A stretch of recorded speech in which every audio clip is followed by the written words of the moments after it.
नमस्कार विद्यार्थी मित्रांनो, आज आपण पुढचे 10 क्वेश्चन्स बघूया। आपले मागच्या व्हिडिओमध्ये 55 पर्यंत झाले होते ना। ठीक आहे, आता नेक्स्ट 56 नंबरचा क्वेश्चन आहे। What is the cost of carpet 8 metre long and 6 metre broad at the rate of ₹250 per square metre. ठीक आहे, 56 नंबरचा क्वेश्चन आपला। ते काय दिलेलं आहे आपल्याला की एक कार्पेट दिलेलं आहे। ठीक आहे, एक कार्पेट आहे,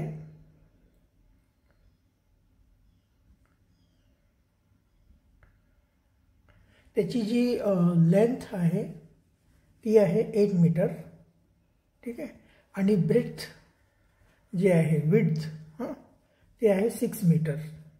ठीक आहे, तर आता आपल्याला काय काढायचं आहे, याची कॉस्ट काढायची आहे। आणि याची कॉस्ट किती आहे, ₹250 पर स्क्वेअर मीटर। ठीक आहे, ते स्क्वेअर मीटरमध्ये कॉस्ट दिलेली आहेत, आपल्याला याचं एरिया काढून घ्यावा लागेल। ठीक आहे, आता हे रेक्टँग्युलर शेपमध्ये आहे तर एरिया ऑफ रेक्टँग्युलर काय होतो है ना, लेंथ इंटू विड्थ। ठीक आहे, त्याचा एरिया किती येतो, area is equal to 8 metre into 6 metre, किती आले 48 स्क्वेअर मीटर किंवा मीटर स्क्वेअर। ठीक आहे, हा पूर्ण एरिया आला। आता इथं काय दिलेलं आहे आपल्याला की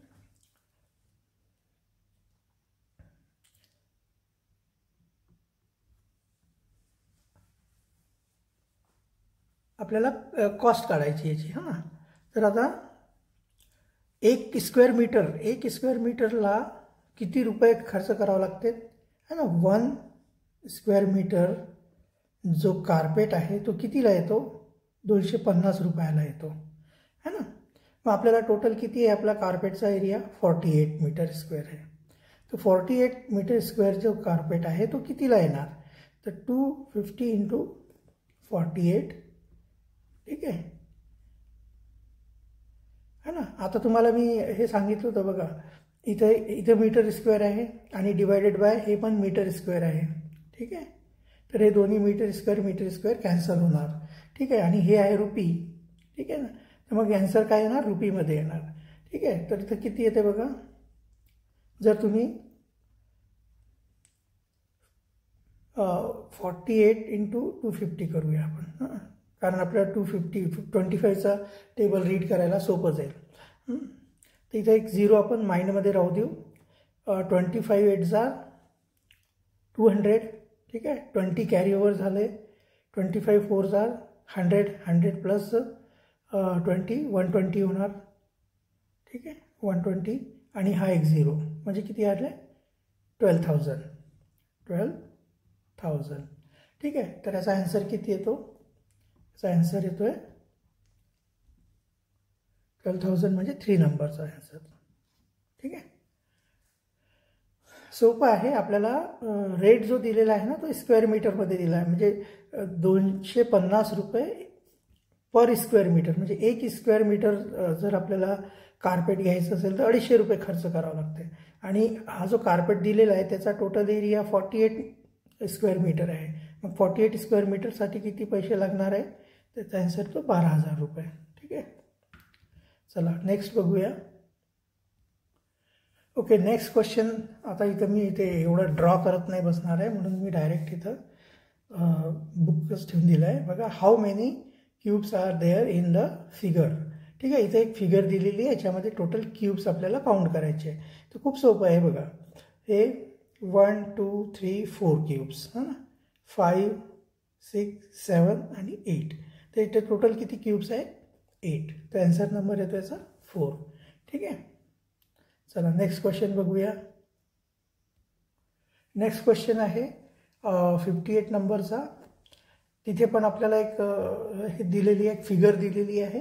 ठीक आहे, त्या फिगरपासून आपल्याला एक क्यूब बनवायचा आहे ना। तर if the given net is folded to make a cube. ठीक आहे, 58 नंबरचा क्वेश्चन आहे आपला. ठीक आहे. तर जसं ते इथं फिगर दिला आहे ना तसं मी तुम्हाला इथे मी छोटंसं हे बनवून दिलं आहे तुम्हाला. हे बघा एक्सप्लेन करायसाठी. सेम अशीच फिगर आहे बघा क्वेश्चन नंबर 58मध्ये. ठीक आहे. आता ह्याच्यापासून आपल्याला क्यूब बनवायचा आहे. तर क्यूब बनवल्यानंतर जो which letter will come opposite to B. बीच्या अपोजिटला कुठलं लेटर येणार हे बघा. याचं जर आपल्याला क्यूब बनवायचं असेल ठीक आहे ना, तर ही एक बाजू अशी वरती घ्यावं लागेल, त्याच्यानंतर ही एक बाजू अशी घ्यावं लागेल. ठीक आहे. परत ही अशी, हे वरच्या साईडला आणि हे इथं. झाला क्यूब तयार आपला. ठीक आहे. हा क्यूब तयार होतो. आता इथे बघा इथे बी आहे ना, हे बी आहे. तर बीच्या आजूबाजूला हे बाकीचे सगळे लेटर येतात. फक्त डी जो आहे ना तो याच्या अपोजिटला येतो. हे बघा असं है ना. हा जो डी आहे हे याच्या अपोजिटला येतो. तर याचा ॲन्सर कुठला होतो, कुठला लेटर येणार अपोजिट बी. याचा ॲन्सर येतो डी म्हणजे तिसरा नंबर. तर ॲन्सर नंबर काय येतो याचा, ॲन्सर नंबर 3. ठीक आहे. चला नेक्स्ट बघूया. नेक्स्ट क्वेश्चन आहे question number 59. A shopkeeper purchased 400 sarees each costing rupees 180. He spent rupees 800 for transportation. How much profit did he make if he sold each saree for rupees 250? तिथे काय काय म्हटलंय बघा. एक शॉपकीपर आहे. Question number 59.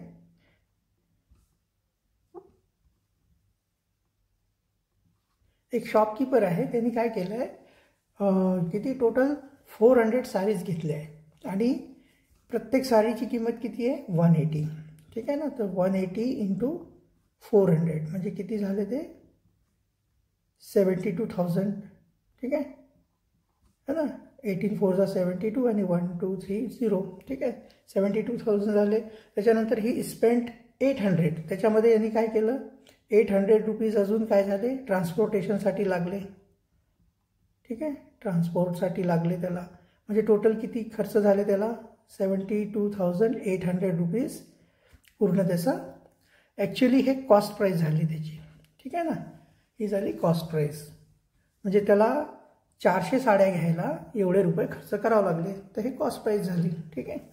त्याच्यानंतर how much profit did he make if he sold each sari for rupees 250. Sale price कसं दिलेलं आहे, सेल प्राईस दिलेलं आहे बघा. आता सेल प्राईस कसं येणार, त्यांनी 400 साड्या जे आहे प्रत्येक साडी 250 रुपयाच्या हिशोबाने सेल केली. ठीक आहे. तर मग त्याचा सेल प्राईस किती येणार 25 4 जा 100. ठीक आहे. 1 2 3 1 2 3 त्याचे 0 येणार. तर हे बघा 1 लाख रुपीज सेलिंग प्राईस किती आहे 1 लाख रुपीज. मग तुमचा प्रॉफिट किती येणार, प्रॉफिट इज इक्वल टू है ना selling price minus cost price. ठीक आहे. आता इथं बघा रफमध्ये करून बघायचं. 72,800 मायनस करायचे किती येणार. 10 मधून 8 मायनस केले तर 2. ठीक आहे. हे 99 होऊन जाणार सरळ. 9 मधून 2 गेले 7. 9 मधून 7 गेले 2. 27,200. म्हणजे याचा ॲन्सर कुठला येतोय, याचा ॲन्सर येतोय बघा 4th नंबरचा ॲन्सर 4. ठीक आहे. चला नेक्स्ट बघूया आता. नेक्स्ट क्वेश्चन आहे 60 नंबरचा. In one bank the interest on rupees 10,000 for 1 year is rupees 800. In other bank the interest on the same principal for 2 years is rupees 1,400. What is the difference in the rate of interest in 2 banks? 2 bank दिलेले आहे. 60 नंबरचा question आहे. एका बँकमध्ये है ना, bank first करूया. एक पहिली जी बँक आहे इथं काय आहे की इंटरेस्ट जो आहे, आता इंटरेस्टचा फॉर्म्युला तुम्हाला माहितीच आहे. इंटरेस्ट इज इक्वल टू है ना प्रिन्सिपल. प्रिन्सिपल इथं आपल्याला दिलेलं नाही आहे, ठीक आहे, इंटू नाही सॉरी दिलं आहे, प्रिन्सिपल दिलं आहे याच्यामध्ये. प्रिन्सिपल किती आहे 10,000 इंटू रेट दिलेलं नाही आहे आणि इंटू टाईम किती दिला आहे 1, ठीक आहे, आणि डिवायडेड बाय 100, ठीक आहे. तर इथं 2 0 तर कॅन्सल होणारच. त्याच्यानंतर आता रेट किती येणार माहिती आहे का, रेट हे बघा 100 इंटू आर इंटू 1 म्हणजे 100 आर. मग आर किती होणार, आर इज इक्वल टू हे 800 आणि डिवायडेड बाय 100 म्हणजे किती आलं 8. म्हणजे रेट ऑफ इंटरेस्ट किती आला इथं 8. दुसरी जी बँक आहे, दुसरी बँकमध्ये काय म्हटलं आहे की जे रेट ऑफ इंटरेस्ट आहे ते आहे 1400 रुपये, ठीक आहे, 1400 रुपये आहे आणि प्रिन्सिपल सेम आहे. त्याच प्रिन्सिपलला, ठीक आहे, आणि इथं रेट आपल्याला इथं पण काढायचं आहे आणि नंबर ऑफ इयर्स जे दिलेले आहे ते 2 इयर्स दिलेले आहे, ठीक आहे. तर इथं रेट किती येतं बघा, हे 2020. इथं आला तर 100 इंटू 2 200 आहे की नाही. मग आर इज इक्वल टू काय होणार, आर इज इक्वल टू हे 1400 डिवायडेड बाय 200. हे 2020 कट झाले है ना, 2 7s are 14, तर हे किती आलं 7% आलं. आणि आता दोघां बँकमध्ये बघा इंटरेस्टमध्ये किती डिफरन्स आहे 1% है ना. याच्यामध्ये किती डिफरन्स आला आहे 1%. मग याचा आन्सर कुठला येतो बघा, आन्सर नंबर 1 येतो आहे, आन्सर 1, ठीक आहे. 1%चा डिफरन्स आहे दोन्ही बँकच्या रेट ऑफ इंटरेस्टमध्ये, ठीक आहे. चला नेक्स्ट बघूया. नेक्स्ट क्वेश्चन आहे question number 61. The price of a TV is ₹27,000. If the price is reduced by 2160, then what is the percentage of reduction in the price? ठीक आहे. तर इथं काय दिलेलं आहे, एक टीव्हीची किंमत आहे 27,000 रुपये, ठीक आहे ना. एक टीव्ही आहे तो 27,000 रुपयाचा आहे.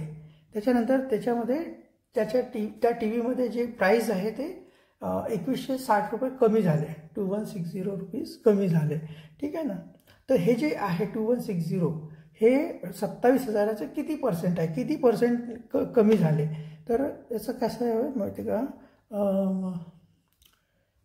म्हणजे 2160 is equal to how much percent of है ना, how much sorry percent of 27,000 rupees है ना. हे जे 2160 आहे ना, हे 27,000चं किती पर्सेंट आहे हेच काढायचं आहे आपल्याला इथं.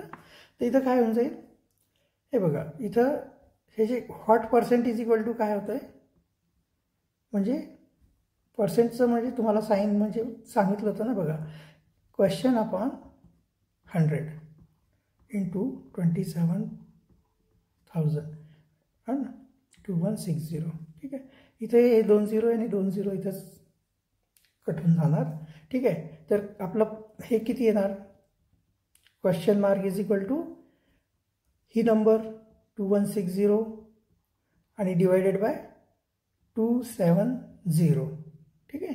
हे इकडे येणार, इथं क्वेश्चन मार्क इकडे राहणार, फक्त आपण इकडं लिहायच्याऐवजी इकडं लिहिलं आहे त्याला, ठीक आहे. तर हे बघा हे क्वेश्चन मार्क असं समजून चला की हे इथेच आहे, हे क्वेश्चन मार्क इथेच आहे.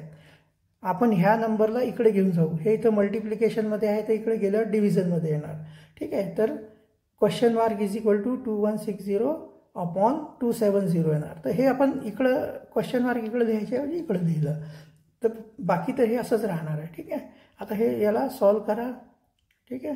हे बघा 9 3s are 27, 9 2s are 18 आणि 9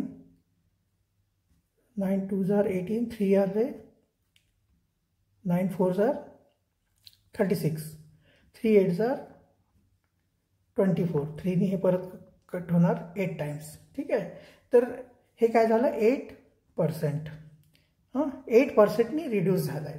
टी व्हीची प्राईस जी 27,000 होती ते 2160नी कमी झाली. म्हणजे ते किती टक्क्यांनी कमी झाली? 8%. आणि तुम्ही तर क्रॉस चेक पण करू शकता. हे बघा 27,000चे 8% किती होतात? 8% किती होतात?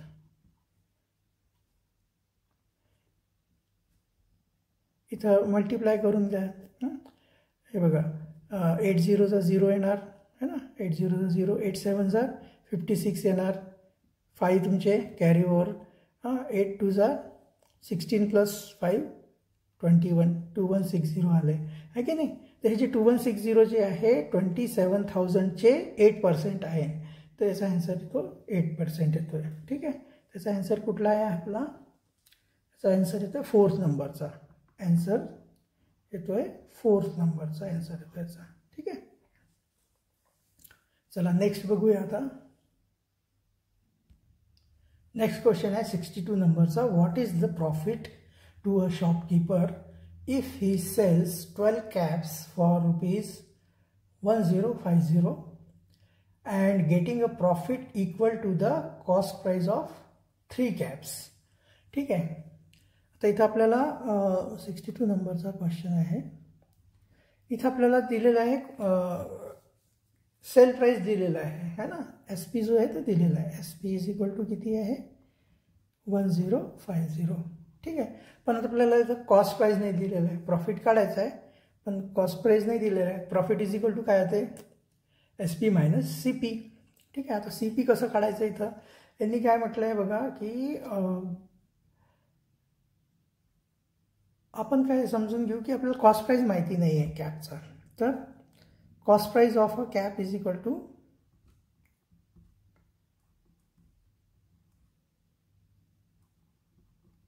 आपण समजून घ्यायचं एक्स आहे. ठीक आहे. आपण काय म्हणायचं? एक्स आहे. तर 12 कॅपचं सेल प्राइस किती होणार? 12 कॅपचं एका कॅपचं आहे है ना. तर 12 कॅप्सचं किती होणार? 12x. ठीक आहे ना. आता आपल्याला याचं सेल प्राइस मिळालं है ना. Sale price of cost price of 12 caps मिळालं. ठीक आहे. तर प्रॉफिट इज इक्वल टू काय होणार आता? Profit is equal to sale price minus cost price 12x आहे. ठीक आहे. पण आता इथं अजून काय म्हटलं आहे? प्रॉफिट पण दिलेलं नाही. इथं म्हटलं दिलं आहे की and getting profit equal to the cost price of 3 caps. 3 कॅपच्या कॉस्ट प्राइस. आता कॉस्ट प्राइस किती आहे आपलं? एका कॅपचं एक्स आहे तर 3 कॅपचं किती होणार? 3x होणार. तर इथं जे प्रॉफिट आहे ना तो 3x दिला आहे असं म्हटलं त्यांनी. तर 3x is equal to 1050 minus 12x. आता इथं हे जे 12x इकडे येणार तर हे निगेटिव्हचं प्लसमध्ये होऊन जाणार. तर 12x plus 3x is equal to 1050. ठीक आहे. तर हे किती झाले? 15x. 15x is equal to 1050. मग एक्सची व्हॅल्यू किती येणार? एक्स इज इक्वल टू याला 1050 डिवायडेड बाय 1050 डिवायडेड बाय 50. ठीक आहे. इथं पुढचं इकडे सॉल्व करूया. इकडे दिसणार नाही परत व्हिडिओमध्ये. तर हे किती येते बघा? एक्स इज इक्वल टू किती येते? 1050 अपॉन 50. 100 कट होणार. 5 2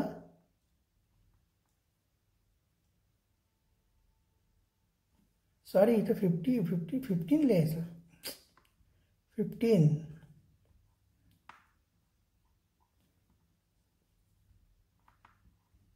15 आपल्या याला 15ने डिवाइड करावं लागेल. 1050 डिवायडेड बाय 15.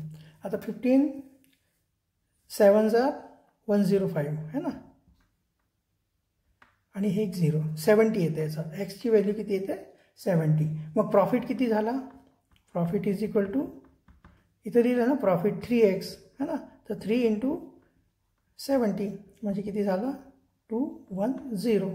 ठीक आहे, याचा आन्सर येतो आहे 210 म्हणजे सेकंड नंबरचा आन्सर नंबर 2. हे बघा थोडंसं जम्बलिंग आहे इथं ह्याच्यामध्ये. इथं आपल्याला काय काय दिलेलं आहे? इथं आपल्याला सेल प्राईस दिलेलं आहे. ठीक आहे, कॉस्ट प्राईस आपल्याला माहिती नाही तर आपण एका कॅपची कॉस्ट प्राईस एक्स पकडली आहे. मग 12 कॅपची किती होणार? 12x होणार.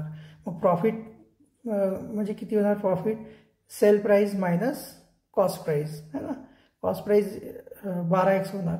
ठीक आहे, आता इथं प्रॉफिटमध्ये काय दिलेलं आहे की जे 3 कॅपच्या किमती एवढं प्रॉफिट झालेलं आहे. ठीक आहे, तर 3x is equal to 1050 minus 12x. मग हे 12x इकडे येणार, 15x इज इक्वल टू 1050 येणार. एक्सची व्हॅल्यू जी आहे येणार 70. ठीक आहे, मग प्रॉफिट किती होणार?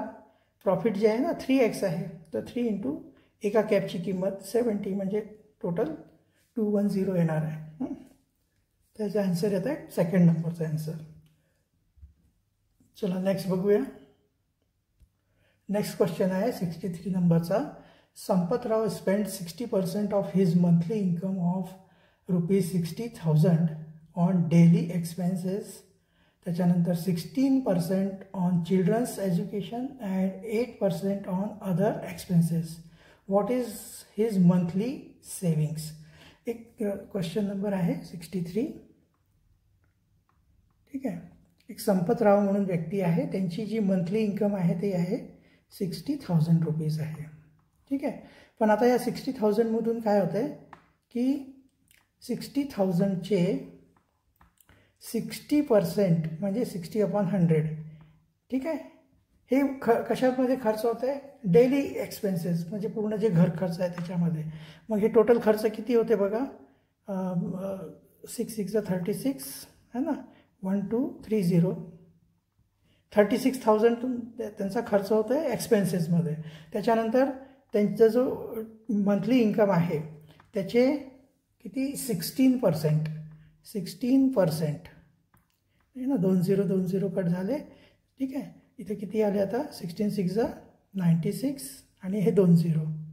ठीक आहे, एवढे खर्च ते मुलांच्या एज्युकेशनवर खर्च होतात. आणि त्याच्यानंतर अजून एक खर्च आहे त्यांचा 60,000चं किती 8%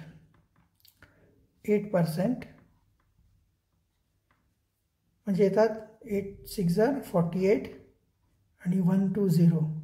हे एवढे एक्सपेन्सेस होतात त्यांचे. ठीक आहे, हे एवढे टोटल त्यांचा खर्च होतो.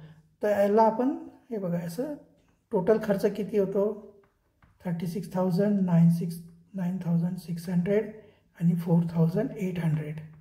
ठीक आहे, हे सगळ्यांना आपण ॲड करूया. 8 + 6 14 7 + 9 16 + 4 22 कॅरी ओव्हर झालं 2 + 3 5. तर ₹50,400 पूर्ण त्यांचा खर्च होतो. ठीक आहे, त्यांचं मंथली इन्कम आहे एवढं, त्याच्यातून ₹50,400 तुमचे खर्च होतात. तर मग त्यांच्याकडे सेविंग्स उरतात किती ते बघा. याच्यातून एवढं मायनस केलं तर येतात 10मधून 4 मायनस केली तर 6. ठीक आहे, मग होणार 59 है ना, तर हे 9,600 एवढे त्यांचे पैसे उरतात. म्हणजे हेच त्यांची सेविंग आहे. ठीक आहे, त्याचा आन्सर येतो आन्सर नंबर 3. ठीक आहे, चला नेक्स्ट बघूया आता. नेक्स्ट क्वेश्चन आहे 64 नंबरचा. The simple interest on sum principal for 4 years at 12% per annum is ₹2,400. How much will be the simple interest on the same principal for 5 years at 8% per annum? ठीक आहे, इथं आपल्याला काय दिलेलं आहे की इंटरेस्ट दिलेला आहे आणि प्रिन्सिपल काढायचं आहे, सम प्रिन्सिपल. ठीक आहे ना, क्वेश्चन नंबर आहे 64. इथे काय दिलेलं आहे? इंटरेस्ट दिलेला आहे आपल्याला. किती दिलं आहे? ₹2,400. ठीक आहे. आणि आपल्याला इथं प्रिन्सिपल काढायचं आहे, प्रिन्सिपल नाही आहे. आणि रेट ऑफ इंटरेस्ट किती दिलेला आहे 12 आणि टाईम दिलेला आहे 4. टाईम दिलेला आहे 4 years. ठीक आहे, अपॉन 100 है ना. Interest is equal to principal into rate into time divided by 100. हां, इथून आता हे किती येणार, प्रिन्सिपल किती येणार बघा. 12 4 जार 48. आणि हे इकडं जाणार म्हणजे किती होणार, 2 0 इकडं होऊन जाणार. ठीक आहे ना. 24 0 आणि 2 0 अजून. हां, इथे किती येणार पी इंटू 48. मग पी इज इक्वल टू किती येणार हे समजून घ्या. जरा असं कन्फ्युजिंग वाटत असेल तुम्हाला की इकडचं पी इकडं लिहिलं तर मग हे कसं. हे बघा पी इथंच आहे समजायचं. आणि फक्त आपण इकडं लिहायच्याऐवजी याला इकडं लिहितो. आणि हे जे बघा हे 24 है ना 2,40,000 आहे डिवायडेड बाय है ना हे 2,40,000 डिवायडेड बाय 48. ठीक आहे. फक्त आपण लिहिताना फक्त असं लिहितोय. हां, बाकी काही नाही ते. थोडंसं समजून घ्या, काही प्रॉब्लेम नाही आहे तेवढा. हां, आता ह्याला आपण सॉल्व करू. ह्याला सॉल्व केलं तर बघा हे 24 2 येतात बघा. इथं 1 लाख येणार है ना. 24 1 24 आणि 4 0 1 2 3 4 0.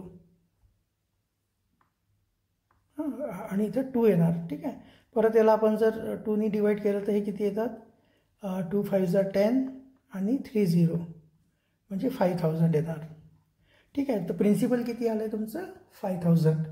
ठीक आहे. आता नेक्स्ट याच्यामध्ये काय म्हटलं आहे, how much will be the simple interest on the same principal for 4 years है ना, for 5 years at 8% per annum. Principal हेच घ्यायचं आहे आपल्याला. ठीक आहे. आणि इथे इंटरेस्ट काढायचा आता. तर इंटरेस्ट इज इक्वल टू किती येणार आता इथं 5,000 इंटू क्वेश्चन काय दिलेलं आहे सॉरी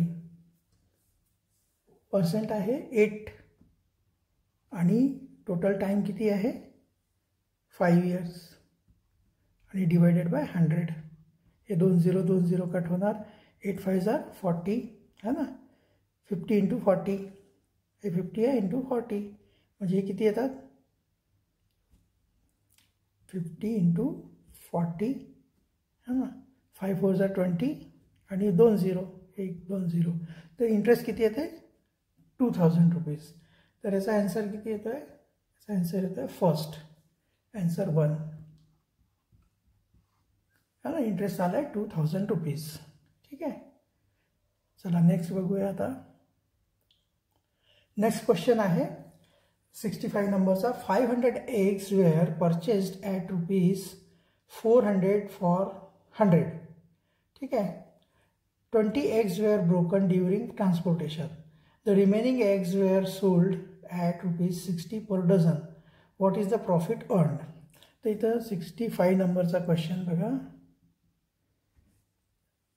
किती आहे 500 eggs घेतले आहे आणि किंमत किती घेतली त्याची ₹400 फॉर 100. म्हणजे 100 eggs घ्यायला किती रुपीज लागले 400. टोटल एग्स किती घेतले 500 eggs घेतले. म्हणजे त्याच्यासाठी किती लागले असेल पूर्ण कॉस्ट प्राईस किती झाली असेल 400 इंटू 500 आणि डिवायडेड बाय 100. ठीक आहे. म्हणजे किती लागली कॉस्ट इथं बघा 4 5 20 आणि 1 2 0 हे 2,000 काय झालं याचं कॉस्ट प्राईस झालं आहे. ठीक आहे.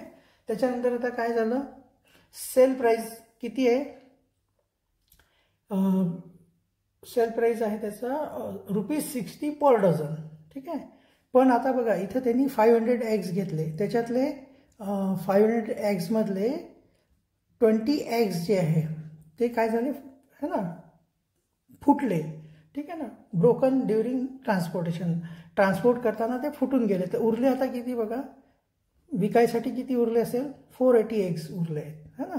तर त्यांनी काय केलं की 12 eggs जे आहे ते कितीला विकले 60 रुपयाला. ठीक आहे ना.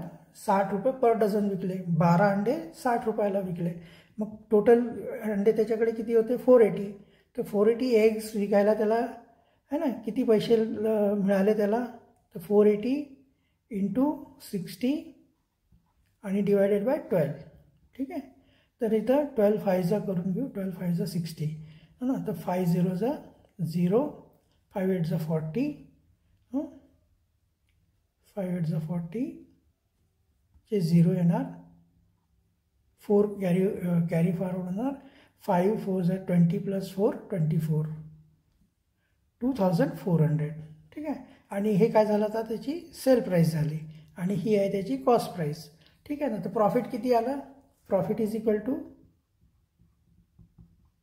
सेल प्राईस किती आहे? 2400 आणि कॉस्ट प्राईस किती आहे ना 2000. तर याची येत आहे, याच्यातून याला मायनस केलं तर 400. तर याचा ॲन्सर किती येतो आहे? याचा ॲन्सर येतो आहे ॲन्सर नंबर 2. Answer number 2. ठीक आहे. सोपं होतं, काही एवढं नाही आहे. तर अशा पद्धतीने आज आपण परत 10 क्वेश्चन पूर्ण केले आहेत. ठीक आहे. आता पुढचे 10 क्वेश्चन उद्या आपण व्हिडिओमध्ये बघूया, पुढच्या व्हिडिओमध्ये. ठीक आहे. चला, धन्यवाद.